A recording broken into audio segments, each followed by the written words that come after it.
डरपोक सास बहू। जिगर और बलराज अपने अपने ऑफिस के लिए निकल जाते हैं, जिसके बाद तानिया और उसकी सास घर के काम में बिजी हो जाती हैं। तभी रसोई में से तानिया के चिल्लाने की आवाज आती है। माँ बचाओ रे, उश, उश, उश, भागो यहाँ से। तानिया की आवाज सुनकर उसकी सास भी वहां आ जाती है। अरे क्या हुआ? और इस तरह स्लैब पर चढ़कर क्यों बैठी हो? उस छिपकली की वजह से। है? छिपकली? अरे कहाँ है छिपकली? ऐसा बोलते हुए तानिया की सास भी डर कर स्लैब पर चढ़ जाती है। अरे जब इन छिपकलियों को घूमने के लिए हमने दीवार और छत दी है, फिर ये हमारे घूमने की जगह पर क्यों उतर आती है? मुझे क्या पता, सामने बैठी है, आप ही पूछ लो ना, साथ में भगा भी देना। इस पर सास डरते हुए स्लैब पर बैठी बैठी ही छिपकली को भगाने की कोशिश करती है। हुश, हुश, हुश, अरे जा ना, वापस अपने घर जा। सासू माँ, छिपकली है, कुत्ता नहीं। अरे हाँ हाँ, छोटी सी ही सही छिपकली तो है, तो तुम ही भगा दो ना। तानिया की सास उसे स्लैब से नीचे गिरा देती है, जिस पर छिपकली तो डरकर भाग जाती है, लेकिन दोनों सास बहू के बीच टॉम एंड जेरी वाला खेल शुरू हो जाता है।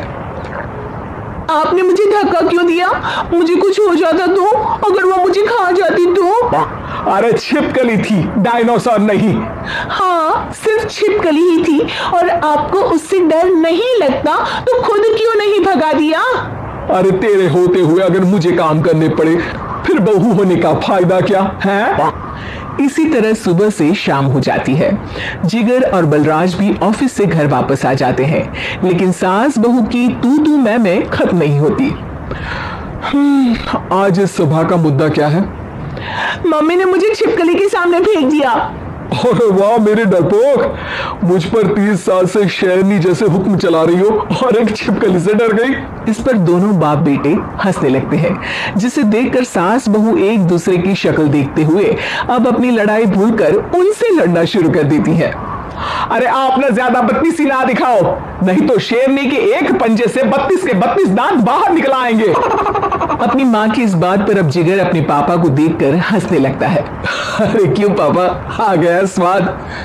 अभी आपको भी आएगा स्वाद। इस पर घर में सास बहू ड्रामा बंद होकर पति पत्नी नौटंकी शुरू हो जाती है, जिस पर तानिया से कहा सुनी के बीच जिगर अचानक चिल्लाते हुए कहने लगता है।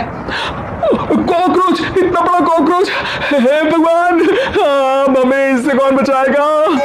कॉकरोच का नाम सुनते ही दोनों सास बहू सारी लड़ाई भूलकर फुदक से कूदकर पास रखे सोफे पर चढ़ जाती हैं। अरे कहाँ है, अरे कहाँ है कमबख्त? अरे उसे भगाने की जगह अनाउंसमेंट तो ऐसे कर रहा है जिससे 12:40 की आखिरी लोकल है, छूटनी नहीं चाहिए। अरे भलाई का तो जमाना ही नहीं है। ठीक है भाई, अब मैं आपको बिल्कुल भी नहीं बताऊंगा कि आपके पीछे भी एक बहुत बड़ा कॉकरोच बैठा है। जिगर की बात पर एक बार फिर दोनों डर से उछल जाती हैं, जिसके बाद जिगर और बलराज इसी तरह कभी कॉकरोच तो कभी छिपकली का नाम लेकर उन्हें परेशान करते रहते हैं। अगली सुबह ये दोनों हमारे डर का ऐसे मजाक बना रहे थे जैसे खुद कभी किसी चीज से ना डरते हो। ये जिगर ना बचपन में तो चींटी से भी डर जाता था। पर मम्मी, उन्हें डराने के लिए मैं चींटी तो नहीं पकड़ सकती। अरे पागल औरत, इतना बड़ा होकर क्या वो चींटी से डरेगा? मतलब हमें बदला लेने के लिए कुछ अलग सोचना पड़ेगा। अरे वाह, क्या ब्रांड न्यू न्यूज दी है, सोचो। दोनों बहुत देर तक जिगर और बलराज को डराने के लिए अलग अलग तरीके सोचती हैं, पर किसी भी अंजाम तक नहीं पहुंच पाती, जिस पर तानिया की सास उससे कहती है। हम उन्हें नहीं डरा सकते, पर अपना डर तो खत्म कर ही सकते हैं ना। अगर हमारा डर खत्म हो जाएगा तो फिर वो अपने मजे के लिए किसे डराएंगे और इसी तरह उनका पचका हो जाएगा। हाँ, नाइस आइडिया, पर मुझे इससे डर क्यों लग रहा है? सास की बातों से डरते हुए भी वो दोनों अपने डर को खत्म करने के मिशन पर लग जाती है, जिसमें पहला कॉकरोच सामने आते ही वो डर कर भाग जाती है। हमसे ना हो पाए, मम्मी इससे आप ही निपटो ना।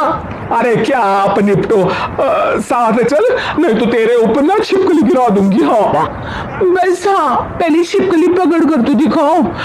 अरे यार चल ना। इस पर दोनों भगवान का नाम लेते हुए एक वाइपर लेकर कॉकरोच के पास जाकर डरते डराते उसे भगा देती है, जिसके बाद उनमें थोड़ी हिम्मत आती है और वो दिन ब दिन एक एक कर अपने हर डर पर काबू पाने लगती है। कुछ हफ्तों बाद, वाह मम्मी, आइडिया तो मस्त था। अब कॉकरोच हो या उसका बाप, मैं किसी से नहीं डरती। अरे शाबाश। और मैं छिपकली हो या उसका पूरा गैंग, सबके छक्के छुड़ा दूंगी। पर मम्मी जी, उससे पहले किसी को सबक सिखाना है। उसी रात जब बलराज और जिगर टीवी देख रहे होते हैं तो दोनों सास बहू प्लान बनाकर छुपके से उन पर नकली छिपकली और कॉकरोच फेंक देती है, जिसे देखते ही वो दोनों अपनी जगह से उछल खड़े होते हैं। अरे माँ, ये छिपकली कहां से आ गई? ओहो, इस कॉकरोच को मेरे ऊपर से हटाओ ना। अरे क्यों बेटे, कैसे माँ याद आ गई? जब माँ को डर लग रहा था तब तो बहुत खिल्ली उड़ा रहे थे। ससुर जी, कॉकरोच से तो हम जैसे डरपोक डरते हैं, फिर आज आपको क्या हुआ? दोनों हंसने लगती है, जिससे जिगर और बलराज को भी उनकी गलती का एहसास होता है।